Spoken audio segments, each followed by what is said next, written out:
Walter White começa Breaking Bad como um homem derrotado.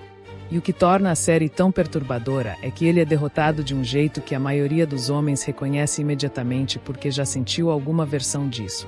Ele é inteligente, formado, trabalhou duro, fez as escolhas que era para fazer e chegou aos 50 anos dando aula para adolescentes desinteressados de manhã e lavando carros no turno seguinte para pagar as contas. Quando recebe o diagnóstico de câncer terminal, algo em Walter quebra de um jeito que o câncer em si nunca teria conseguido quebrar se o resto da vida dele estivesse em ordem. O problema de Walter não era a doença e não era a pobreza. O problema era que ele havia trocado quem ele era por aquilo que achava que os outros esperavam dele. E fez isso por tanto tempo que esqueceu completamente onde tinha guardado a versão real de si mesmo. Ele tinha sido pesquisador brilhante, tinha contribuído com descobertas científicas relevantes, tinha potencial reconhecido pelos que trabalharam com ele, e em algum momento no passado tomou decisões que o levaram para longe de tudo aquilo.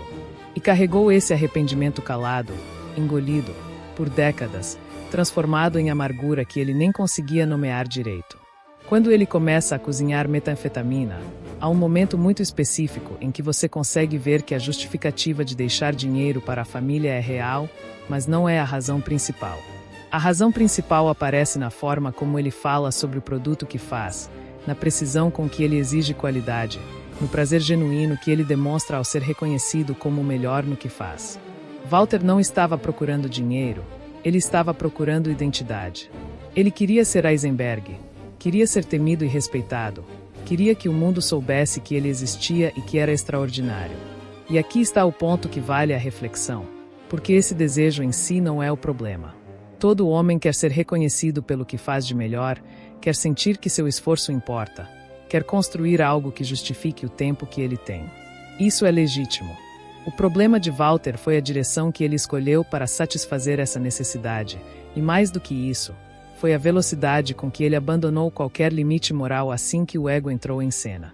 Cada decisão que ele tomou a partir de um certo ponto não foi mais pelo bem da família, foi para proteger a imagem que ele tinha construído de si mesmo como homem poderoso e insubstituível. Existe uma fala no final da série, numa conversa com a esposa Skyler, em que Walter finalmente abandona a narrativa de que fez tudo pela família e diz em voz alta que fez tudo porque queria, porque era bom nisso e porque se sentia vivo. É uma das cenas mais honestas de toda a televisão porque raramente um personagem, ou uma pessoa real, chega a esse nível de clareza sobre as próprias motivações. Walter passou anos mentindo para si mesmo antes de conseguir enxergar o que estava realmente movendo as suas escolhas, e quando finalmente enxergou, já tinha destruído tudo ao redor. O que a história de Walter White ensina não é que a ambição é perigosa, porque não ensina que a ambição sem autoconhecimento e sem uma bússola moral funcional se torna um motor que acelera na direção errada com eficiência cada vez maior.